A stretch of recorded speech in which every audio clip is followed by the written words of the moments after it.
What is up, subscribers? Jetzu here, and today I wanted to go ahead and give you my list for the 5 things that I want in a World War I Total War historical game, or the top 5 things. And in this video, I wanted to go ahead and just focus on the things that I think really need to be in this game. And this is sort of like a similar video like you guys saw me do about a week ago, where I talked about how the things that I would want in a China Total War, a China-focused Total War.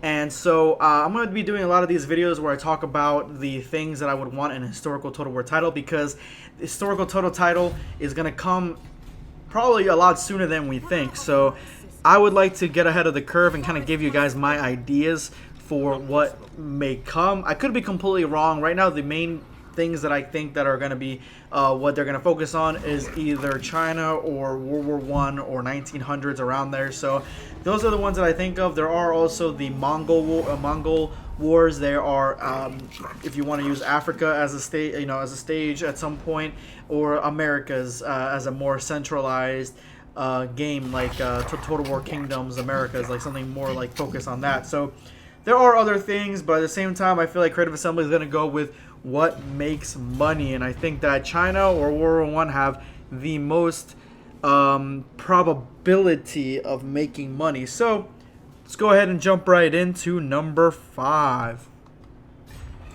Number 5 goes to new engine. Now, a lot of people have been saying that if they were going to go a little bit further than, say, the time of Fall of the Samurai, then we'd have to have a new engine. Well, I've thought that we'd have to have a new engine back in Attila, so they are overdue for a new engine, and I feel like in a World War I style game would benefit the most out of a new engine. But I do also see that with this engine they could pull it off.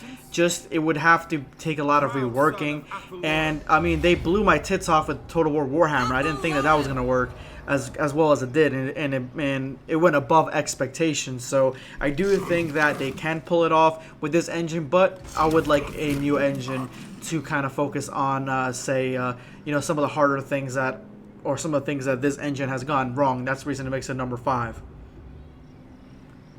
Number 4, in-depth diplomacy. Now, if we're gonna be playing in this era, I would like to have a extensive amount of diplomatic options, because of the fact that diplomacy was so big back in those days, and we haven't really gotten that much of different choices to get or to make with diplomacy. Not in Attila, not even in Total War Warhammer have we gotten different choices that we normally don't have. We don't have any embargoes, nothing like that. So I feel like if they went by the model that Civ 6 has put in front of them, where it comes with all these different types of diplomacy options that you can definitely do, and Civ 5 did the same thing too. If they had all those diplomatic options, then I feel like this game would really benefit from diplomacy, because yes, it is a Total War game, but still you can add some diplomacy to make it a lot better, and that's the reason this gets the number 4 slot.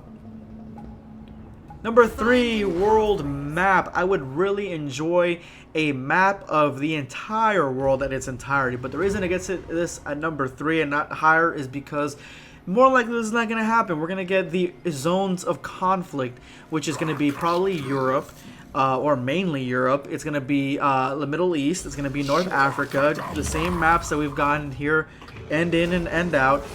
What I really would like to see added is Japan, the Japanese Isles, China. I would like to see the Philippines added. I would like to see America added, South America and Africa.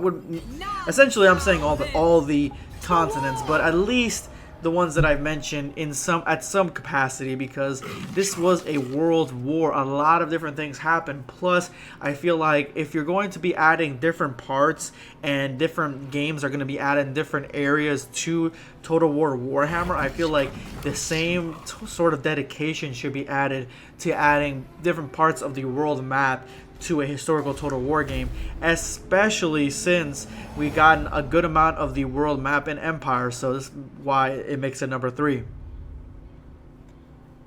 Number 2 is going to go to aerial combat. Now, aerial combat is one of those things that this game must have.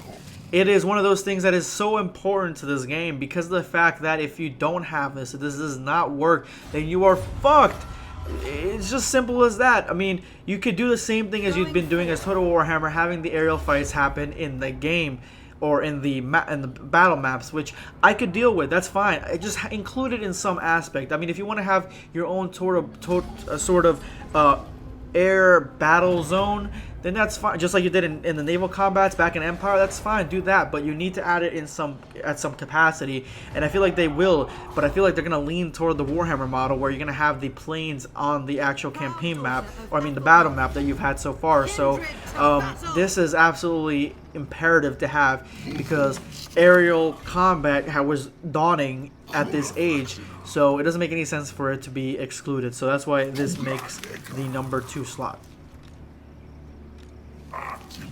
Number 1 goes to trench stance. Now, if you guys haven't watched any of my videos, which I mean, I feel like you should at this point have seen any of my videos that talk about stances and stuff like that, or historical Total War or World War I Total War, which I have many videos about that topic. You guys probably would have heard that I had mentioned a trench stance, or I had a whole video about it probably at some point. But trench stance basically means that the stances that you have in the game, as was introduced with Rome 2, you could have a specific stance called the trench stance. So if you do this trench stance, the way it looks like on the battle map, you know how it has different animations, basically it looks like your guy is standing on top of hundreds of trenches, and it'll span quite a bit of length. So if you had like 4 or 5 generals, you can cover quite a bit of, or armies, you can cover quite a bit of area. This would be a pretty cool type of mechanic that would add that trench warfare that a lot of people are saying that would be the reason that this game will not work. So the trench warfare, then what happens is that if you attack those trenches, you go into a specific trench battle map that is like, you know, the specific maps that we've had, river crossing, sieges and stuff like that. And basically you want to get your men across no man's land into the enemy's trenches with taking the least amount of casualties, and then you have to figure that out somehow. I don't even know how you're going to be doing that, depending how good that the enemy is protecting their own trenches, but it can be done. And I feel like you know, you could take those trenches from them. Then when you take those trenches from them, your general on the campaign map pushes that general out or kills them outright, and then takes those trenches, so they own that segment of trench. And that would be kind of how I would imagine the trench stance to work, making it so that yes, you can do trenches. It would be just a amplified version of a fort, essentially. So for those of you naysayers that are saying that trenches will not work, they will work as long as you do exactly what I've just said right now. So anyway, guys, that's my list for the top 5 features, I guess, you would want to see, or things you want to see in a Total War, a historical Total War game that is focused on World War I and around that era. So let me know in the comment section below. I'm pretty sure you will, if you guys agree, or what you would add extra, or things like that, or what wouldn't work, what would work. I don't care. Just let me know what you thought of the video in the comment section below. Let's see if we can get over 50 likes for the next historical Total War game being in the World War I era. And as always, guys, thank you so much for watching. I really do appreciate it. You guys have stuck with me through thick and through thin, and I appreciate that, guys. You guys get major props from me. Subscribers, you guys are the best. I appreciate each and every one of you. Thank you so much. And if you're not a subscriber, you're not a subscriber, please become one. Hit that subscribe button, become a subscriber today. This is gonna be Jetzu signing off.